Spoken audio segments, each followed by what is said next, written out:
यार किसने सोचा था कि चेन्नई और राजस्थान का मुकाबला होगा जिसमें एमएस धोनी होंगे, जिसमें जाडेजा होंगे, जिसमें अश्विन होंगे, जिसमें शिवम दुबे होंगे। मतलब वो लोग जो कि इंटरनेशनल क्रिकेट बहुत खेल चुके हैं।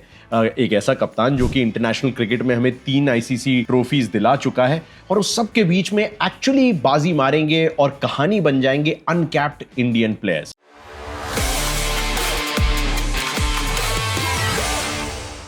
आयुष मात्रे 17 साल के, जस्ट 17 ईयर्स ऑफ एज, एक बार फिर से एक अच्छी पारी खेलते हैं।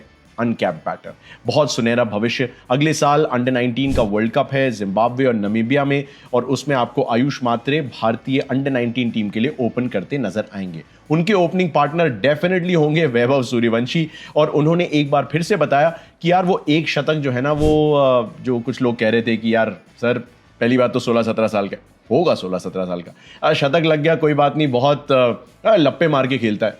ठीक है, आप कह रहे हैं सही होगा, लेकिन उसके बाद अर्धशतक लगाता है और बड़ी अलग सी सिचुएशन में लगाता है। एक बड़े इंटरेस्टिंग वाकया हुआ कल जब मैं जियो हॉटस्टार पे शोज प्रेजेंट कर रहा था, कमेंट्री कर रहा था, तो राहुल द्रविड़ जुड़े हमारे साथ शो पे, और राहुल द्रविड़ ने कहा कि लोग शतक की बात करेंगे वैभव सूर्यवंशी की, लेकिन मुझे ये अर्धशतक ज़्यादा पसंद आया क्योंकि यशस्वी जायसवाल ने एक बेहतर तरीके से शुरुआत दी थी राजस्थान रॉयल्स को। तो दूसरा बंदा जो कि जैसे लोग लप्पा कह रहे हैं, राइट, बेसिकली कि यार ये तो बस आता है घुमाता है, तो वो वही कर सकते थे, लेकिन उन्होंने देखा कि उनके सीनियर पार्टनर यशस्वी, मतलब वो भी अर्ली 20s में ही है, वो थोड़ा सा मतलब मार के खेल रहे हैं, तड़ी दे के खेल रहे हैं, तो मैं आराम से अपना वक्त लगा सकता हूँ। पहली 10 गेंदों में वैभव सूर्यवंशी का स्ट्राइक रेट जो था वो 120 का था। अगली 10 गेंदों में उनका स्ट्राइक रेट चढ़ के हो गया 250 का, जो बताता है कि इस बंदे में काबिलियत क्या है और कितनी मैच्योरिटी है इस यंग एज में। तो वैभव सूर्यवंशी, आयुष मात्रे के रूप में दो बेहतरीन कहानियां।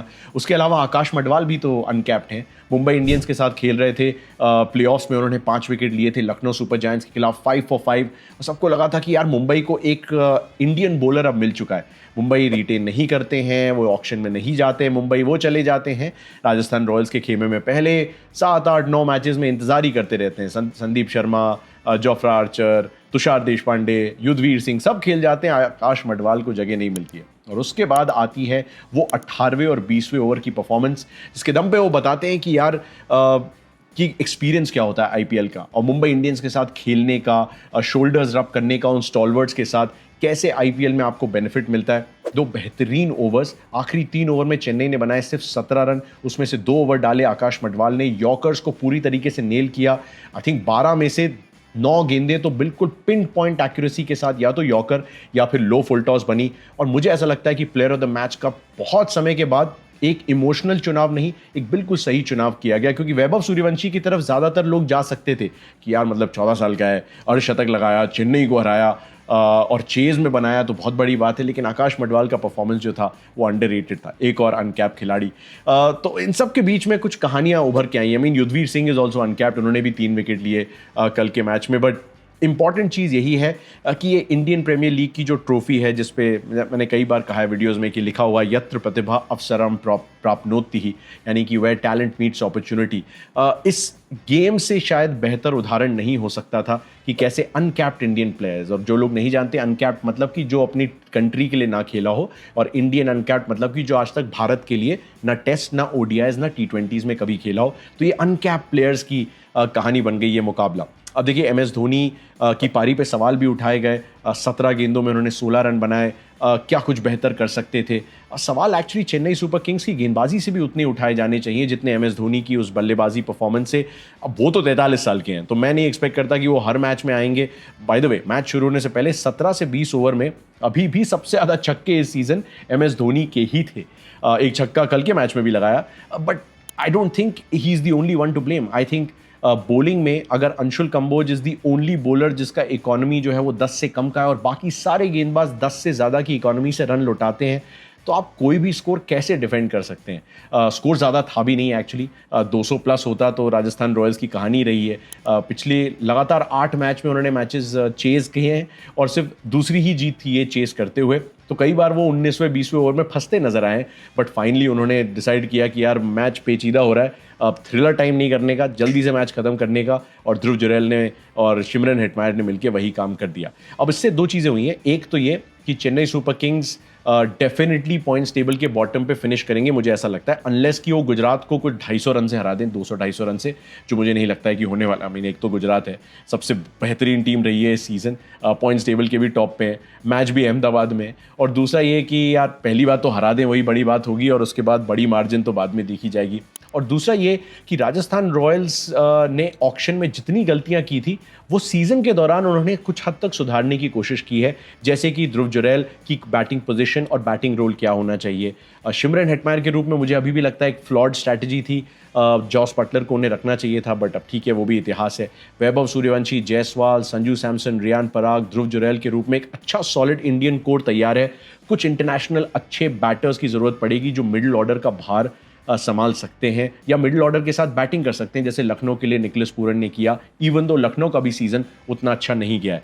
सो these are just my thoughts. उसमें एक लम्हा जो बहुत पसंद आया मुझे, वो जब 43 वर्ष के MS धोनी के पैर छुए झुक के वैभव सूर्यवंशी ने टुवर्ड्स द एंड जब हैंडशेक्स चल रहे थे टीमों के बीच में, मतलब एक तो ये भारतीय संस्कृति है, राइट, मतलब थोड़ा सा कल्चर है हमारा कि बड़े बुजुर्गों का थोड़ा सा आदर सम्मान किया जाता है, और थोड़ा सा पासिंग ऑफ द गार्ड भी था कि MS ने इतना कुछ किया है भारतीय क्रिकेट के लिए, IPL के लिए ऑब्वियसली 5 टाइटल जिताए हैं मतलब अपनी टीम को, और वैभव सूर्यवंशी का जन्म हुआ था उसी हफ्ते, मतलब वर्ल्ड कप जीतने से जस्ट पहले, जब 2011 में हमने वो विश्व कप जीता था, और MS धोनी का वो छक्का तो ऑब्वियसली ऐतिहासिक है, वो फेमस है। तो बड़ा पोएटिक सी स्टोरी थी कि जिस हफ्ते में जन्म हुआ उसी दिन MS के का बिगेस्ट क्रिकेट अचीवमेंट आया as a player, as a batter, as a captain, और उसी समय वैभव के पेरेंट्स को लगा होगा कि यार मतलब धोनी ये कर सकता है, बिहार मतलब यूनाइटेड अनडिवाइडेड बिहार का वो भी हिस्सा थे, तो क्यों नहीं हमारी संतान भी ऐसा करे। और मतलब उसके 14 साल के बाद आप देखते हैं कि मैदान पे MS धोनी के पैर छूता हुआ वैभव सूर्यवंशी दिखता है, पासिंग ऑफ द गार्ड एक तरीके से, मतलब एक तरफ मिलेनियल MS धोनी, दूसरी तरफ जेन अल्फा के, not even gen Z, gen alpha के वैभव सूर्यवंशी एक दूसरे से मिलते हुए, और almost a passing off the torch. बड़ी खूबसूरत कहानी थी। Anyway that's it from RR and CSK। RR 9th पे है, उनकी ये चौथी जीत थी, 8 पॉइंट उनके हैं, चेन्नई के अब 6 पॉइंट है, एक मुकाबला उनका बाकी है, राजस्थान का सीजन समाप्त हो चुका है, और काफ़ी सारे लेसन्स दोनों टीमों के लिए, राइट। आज के मुकाबले की तरफ चलते हैं, Mumbai Indians versus Delhi Capitals. अब कल मैंने थोड़ी सी संक्षेप में कहानी बताने की कोशिश की थी अपनी इंस्टाग्राम की रील पे, अगर आपने नहीं देखा तो प्लीज़ इंस्टाग्राम पे जाइए, मैं लिंक छोड़ रहा हूँ अपने इस वीडियो में, और उसमें आपको फैंटेसी के कॉम्बिनेशंस मिल जाएंगे MI और DC के हिसाब से। सबसे पहली और बुरी खबर मैं आपको दे सकता हूँ, क्योंकि मैं मुंबई में हूँ और रहता हूँ, और आज सुबह से जो है इतनी बारिश हुई है कि मुझे थोड़ा सा डर लग रहा है कि कहीं बारिश की भेंट ये मुकाबला ना चढ़ जाए। ऑल्दो मुंबई के बारे में मैं एक चीज़ बता सकता हूँ, और जो मुंबई का है वो ये बात जानता है, क्योंकि वानखेड़े सी के पास है और सी ब्रीज चलती है, तो बादल कई बार जल्दी छट भी जाते हैं। तो ऐसा नहीं है कि अगर शुरू से बारिश हो रही है तो एंड तक होती रहेगी, हो सकता है कि 5, 6, 10 ओवर का मैच भी हो जाए।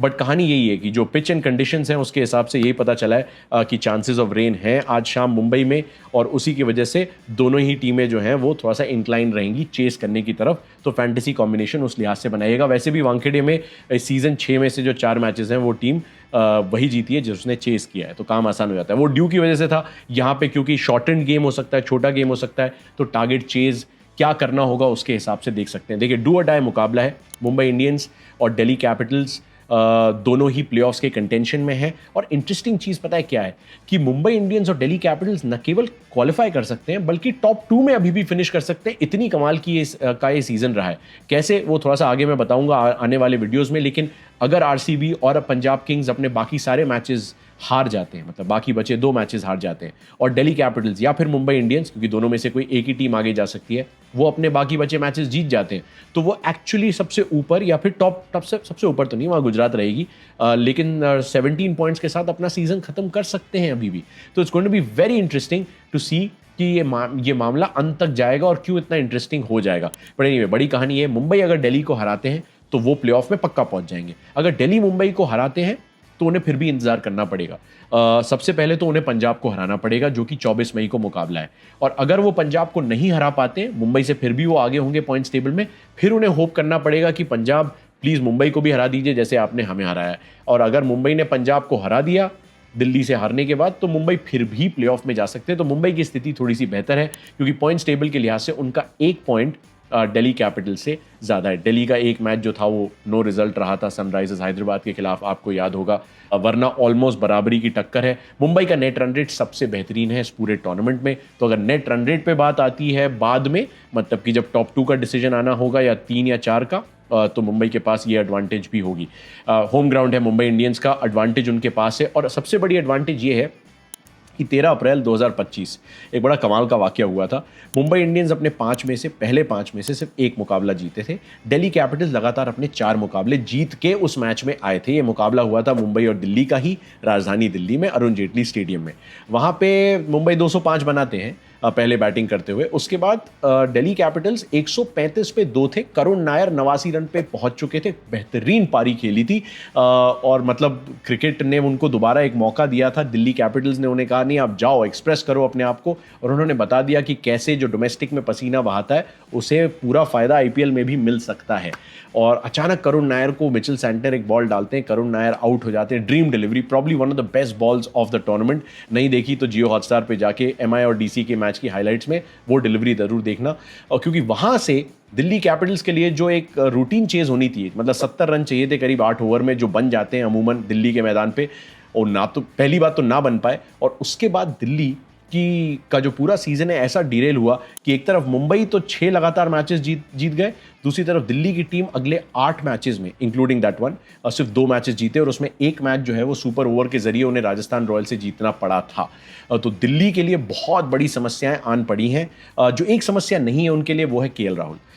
मतलब कुछ समय के लिए फॉर्म थोड़ा सा ऊपर नीचे हुआ था, बट पिछले मैच में शतक उन्होंने, ऐसा मुनाफ पटेल ने कहा अपने कल के प्री मैच इंटरव्यू में कि मतलब प्री इवनिंग इंटरव्यू में कि केएल राहुल ने ओपनिंग का स्लॉट खुद के लिए मांगा था और जस्टिफाई भी किया उस शतक को लगा के। कुछ लोगों का मानना है कि थोड़ा सा धीमा था, लेकिन मतलब साई सुदर्शन ने भी उतनी ही गेंदों में लगभग अपना शतक कंप्लीट किया, लेकिन बाकी लोगों को भी तो भार उठाना पड़ेगा। केएल राहुल को मुंबई बहुत पसंद है। वानखेड़े में 63 का औसत है और मुंबई के खिलाफ जो है वो 73 का औसत है। 6 अर्धशतक हैं, 3 आईपीएल के शतक मुंबई इंडियंस के खिलाफ उन्होंने लगाए। तो ये सबसे बड़ी बैटल होगी मेरे हिसाब से। और अच्छी चीज़ ये है कि ऑल्दो बुमराह और मतलब दीपक चाहर और ट्रेंट बोल्ट भी हैं, लेकिन सबके खिलाफ जो है उनके आंकड़े काफ़ी अच्छे हैं, मतलब स्ट्राइक रेट के लिहाज से। वैसे बुमराह ने भी उन्हें 2 बार आउट किया है, ट्रेंट बोल्ट ने भी उन्हें परेशान किया है, बट जनरली अगर देखा जाए तो फेवरेबल मैचअप है।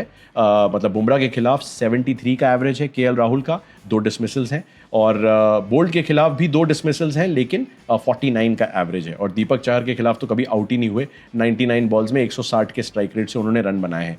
उसके अलावा एमआई के बॉलिंग अटैक में एक बड़ी इंटरेस्टिंग चीज़ है, जसप्रीत बुमराह का एक्चुअली दूसरा ही मैच था जब दिल्ली में वो मुंबई दिल्ली वाला मैच हुआ था, और 40-45 रन मार दिए थे दिल्ली ने उन्हें। लेकिन जसप्रीत का क्योंकि वो दूसरा ही मैच था from his return from injury, तो मैं उसको ज़्यादा काउंट नहीं करूँगा। तब से लेके अब तक क्या हुआ है, पहली बात तो उन्होंने हर फेज में ओवर डाले, 11 ओवर पावर प्ले में, 11 डेथ में, 10 मिडिल ओवर्स में भी डाले, हर फेज में विकेट भी लिए। पहले 4 गेम में जब बुमराह के बिना खेल रही थी मुंबई इंडियंस की टीम, तो उनकी डेथ ओवर्स की इकोनॉमी थी 11.18 की। जब से बुमराह आए, डेथ ओवर्स की इकोनॉमी हो गई 9.07 की। हालांकि दिल्ली कैपिटल ने उनकी खबर ली थी उस मैच में, लेकिन इस वेन्यू पे बुमराह का एवरेज 12.88 का है इस सीजन। अद्भुत, मतलब नेशनल ट्रेजर हमारे Jasprit Bumrah, just an outstanding talent. उसके अलावा कुछ चीज़ें जो आपको शायद ध्यान में रखनी पड़े, जैसे कि फाफ डू प्लेसी का एक तो फॉर्म, और क्या इंजरी से पूरी तरीके से रिकवरी हो पाई है कि नहीं। अगर वो नहीं खेलते हैं तो फैंटेसी कॉम्बिनेशन के हिसाब से मैं बता रहा हूँ, सदिकुल्ला अटल नाम का एक प्लेयर, अफगान प्लेयर है, बहुत अच्छे बैटर हैं, वो खेलते आपको नज़र आ सकते हैं।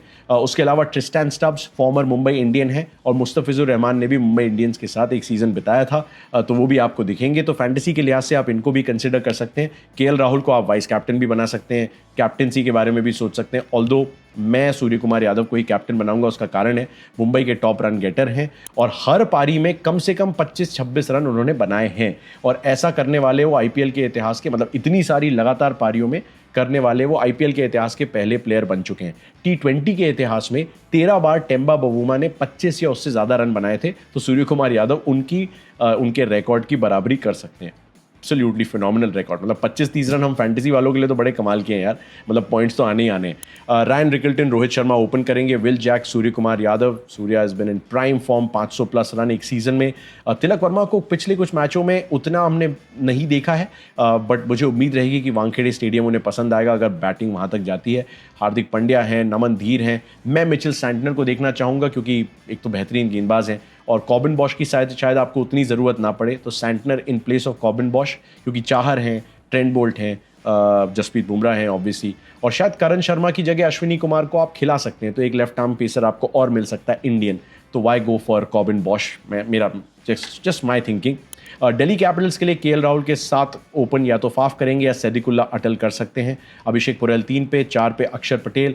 अक्षर पटेल इंटरेस्टिंग है बिकॉज मैं उनको पावर प्ले में देखना चाहूँगा। उसका कारण है क्योंकि अक्षर पटेल ने पिछले 4 में से 3 मैचेस में ओपनिंग की है बॉलिंग, और उनका केस इसलिए भी बनता है बिकॉज रोहित शर्मा को उन्होंने 3 बार डिसमिस किया है, 69 गेंदें डाली हैं, सिर्फ 63 रन खाए हैं। तो मुझे लगता है कि अक्षर पटेल एक बार फिर से ओपन करते नजर आएंगे, रोहित को वो फंसा सकते हैं। रोहित को खतरा मुस्तफिजुर रहमान से भी है, लेफ्ट आर्म पेस के खिलाफ कभी कभी अटैक करने के चक्कर में रोहित की बॉल या तो ऊपर चली जाती है पुल करते हुए, या फिर मतलब कभी थोड़ा सा जल्दी खेल जाते हैं तो कैच हो जाता है, कवर ओवर पे एज लग जाती है, तो थोड़ा सा खतरा है एक तो अक्षर से, मतलब लेफ्ट आर्म स्पिन और left arm pace Mustafizur Rahman की। वैसे नटराजन भी हैं दिल्ली कैपिटल्स के पास। फैंटेसी के कॉम्बिनेशन मैंने आपको थोड़े से बताने की कोशिश की है, बुमराह वाइस कैप्टन के रूप में आप ले सकते हैं, उसके अलावा सूर्या हैं, हार्दिक हैं, अक्षर पटेल हैं, कुलदीप यादव विकेटलेस रहे पिछले 4 मैचेस से, लेकिन मुझे ऐसा लगता है कि कुलदीप यादव इस मैच में विकेट ले सकते हैं। वैसे 3 स्पिनर खिलाना बड़े खतरे का खेल रहता है वानखेड़े स्टेडियम में, बट अक्षर हैं, कुलदीप हैं, विप्रज हैं,